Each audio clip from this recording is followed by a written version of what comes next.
려 3일이나 토트넘 다른 팀보다 늦게 경기 시작. 안녕하세요, 여러분. 저희는 오늘의 축구 뉴스를 전해드리기 위해 여기에 모였습니다.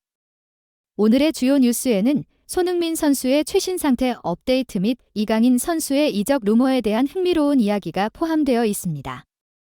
우선 축구계에서는 일정 편성에 관해 이야기할 때 악평이 나오는 경우가 많지만 이번 경우에는 영국 프리미어리그 EPL 사무국에 감사 인사를 전해야 할 것 같습니다.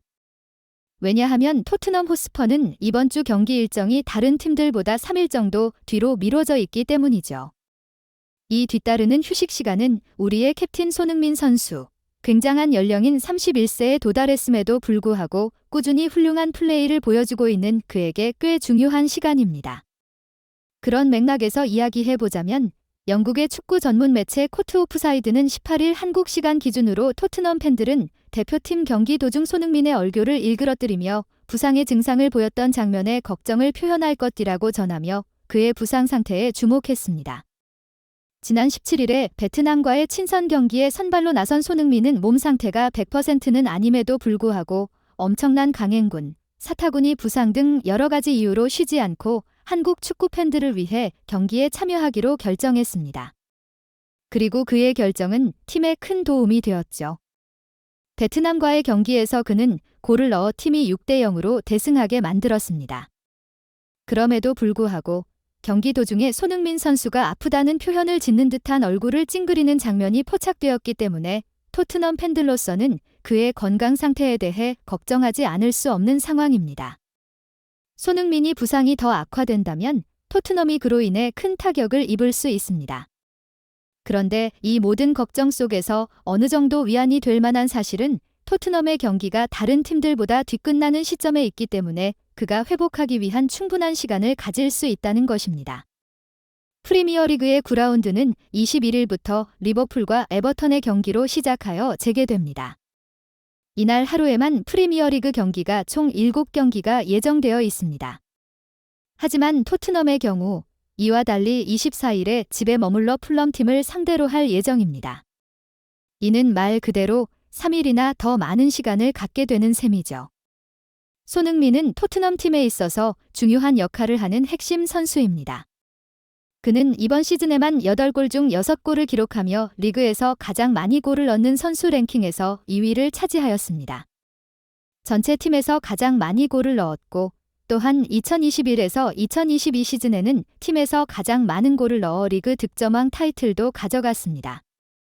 이로 인해 그는 이번 시즌에도 득점왕 타이틀을 차지하기 위한 도전을 시작하였고 그의 기량은 9월의 활약을 통해 누구도 부정할 수 없는 사실이 되었습니다. 이와 함께 손흥민은 이번에 개인 통산 4번째로 이달의 선수상을 수상하였습니다. 그는 9월 동안 4경기에서 무려 6골을 넣어 팀의 승리를 이끌었으며 이로 인해 이달의 선수상을 차지할 수 있었습니다. 이전에도 그는 2016년 9월, 2017년 4월, 2020년 10월에 이 상을 받았었습니다. 이로 인해 그는 축구의 레전드들인 데니스 베르캄프, 티에리 앙리, 프랭크 램파드, 폴 스콜스, 그리고 앨런 시어러 등과 함께 어깨를 나란히 하게 되었습니다. 팀은 그의 활약 덕분에 6승 2무, 승점 20, 총 8경기를 무패로 마침으로써 리그 1위를 차지하게 되었습니다. 손흥민은 19일 인천국제공항을 통해 출국했고 그는 SNS를 통해 이번 10월 A매치도 팬들 덕분에 행복한 하루하루를 보내다가 다시 런던으로 돌아간다. 이런 영광과 사랑을 받아 너무나 감사하고 다시 소속팀에 돌아가 즐겁고 강한 모습으로 경기장에서 인사드리겠다고 적었습니다. 그는 또한 조금은 쌀쌀한 날씨에 늦은 시간 경기장까지 와주신 팬들, TV로 시청해주신 모든 팬들에게 진심으로 감사하다. 이 응원과 사랑 잊지 않고 받은 만큼 즐거움을 드릴 수 있도록 최선을 다하는 소니가 되겠다. 사랑한다고 나아가 전했습니다. 다음 뉴스. 주가 상승 이강인 또 이적설 챔피언스리그 구단이 노린다. 내년 2022년 항저우 아시안게임과 10월 A매치에서 이루어진 두 매치를 통해 세계적인 주목을 받게 된 이강인이 최근 이적설에 휘말릴 위기에 처했다는 사실이 알려졌다.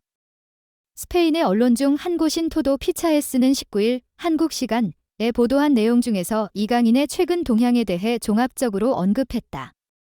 이강인이 과거 스페인의 마요르카에서 활동하며 충분한 경험을 쌓았으며 파리 생제르맹에 합류하기 전까지의 시절에 대해 주목할 만한 사항을 들었다.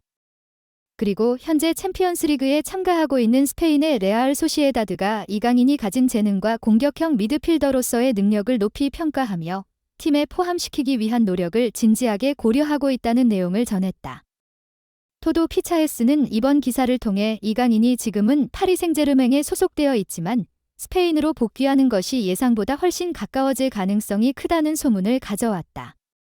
이를 통해 레알 소시에다드가 이강인을 이적 시 특히 중요한 자산으로 여기며 그의 능력에 큰 기대를 품고 있는 것으로 보인다는 사실을 짚었다. 토도 피차헤스에 따르면 레알 소시에다드의 이사진들은 이강인의 잠재력과 과거 이루어낸 성과를 바탕으로 그와의 계약을 매력적인 기회로 인식하고 있으며 그의 유연한 능력과 이마놀 알과실 감독의 지도 아래서 더욱 돋보일 것으로 보고 있다. 이강인에 대한 이런 관심은 레알 소시에다드가 다음 시즌을 위해 팀을 강화하고 스페인 프리메라리가에서의 경쟁력을 유지하려는 포부를 반영하는 것으로 해석된다. 2022 항저우 아시안게임과 10월 A매치로 주목받는 이강인은 2011년부터 2017년까지 발렌시아 유스팀에서 훈련하여 지난 2017년 12월에 드디어 발렌시아 B로 승격을 하였다. 2018-19년 시즌에 발렌시아 1군에서 프리미어리그에 데뷔하였으며 새 시즌 동안 발렌시아에서 훌륭한 경기력을 보여주며 총 62회의 경기에 출전했다. 2020에서 21 시즌이 끝나고 계약 기간 1년이 남겨진 상태에서 이강인은 발렌시아 유니폼을 벗었다. 그는 마요르카로 이적하였고 이적 첫 해에는 30번의 경기에 출전하여 1골과 2도움을 기록하며 새로운 팀에 잘 적응하였다. 그리고 이후 시즌에는 36경기에 출전하여 검증된 자신의 잠재력을 잘 활용하여 6골 6도움을 기록하나 빅리그 구단들의 주목을 받았다. 이번 여름 이적 시장에서 프랑스의 거대 구단인 파리 생제르맹에서는 이강인을 영입하기 위해 바이아웃 금액 2,200만 유로를 지불하였다는 사실이 토도 피차헤스를 통해 알려졌다. 레알 소시에다드와 파리 생제르맹 사이의 협상이 진행되기 위해선 상당히 설득력 있는 제안이 필요하다는 사실이 거론되었다. 레알 소시에다드가 이 옵션을 심각하게 고려하고 있으며 스페인에서 이강인의 경력이 미래의 새로운 장을 만들 수 있다는 점을 너무나도 잘 알고 있다. 몇 주 동안 이강인이 프리메라리라에서 다시 뛸 수 있을지에 대해 주목해야 한다는 사실이 알려졌다. 현재 이강인은 로리앙과 툴루즈를 상대로 리그앙 2라운드에 출전하였다.